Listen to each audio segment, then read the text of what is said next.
I thought bringing my mother, Abaki, to live with us would bring happiness.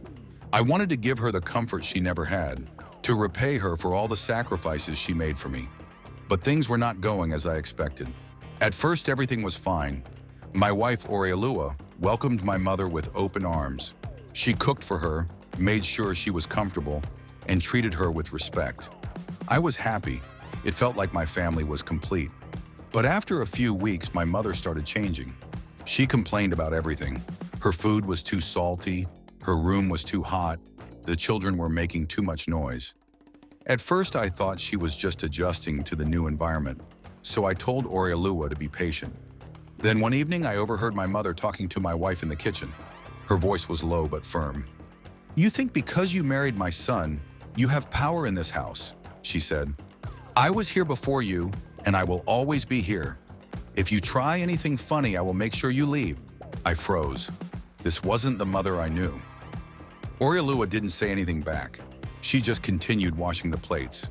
When I asked her about it later, she simply smiled and said, "It's nothing, my love. I don't want to cause problems."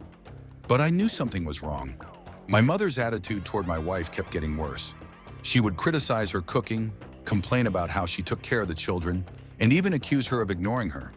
One afternoon, I came home early from work. I found my mother sitting alone in the living room, her arms crossed. "Your wife doesn't respect me," she said as soon as she saw me. I sighed. "Mama, what happened again?" "I asked for food 2 hours ago. She said she was busy with the children," she snapped. I knew Oriolua had been struggling to balance taking care of the kids and making sure my mother was okay. "Mama, you know the children are still small. Sometimes she gets overwhelmed," my mother scoffed. "Is that an excuse? When I was her age, I was taking care of you all alone." I rubbed my temples. "Mama, please just be patient with her." But deep down, I knew this was just the beginning of the storm. Now I need to ask you, what would you do in my situation? Would you confront your mother and set boundaries? Or would you stay silent to avoid conflict?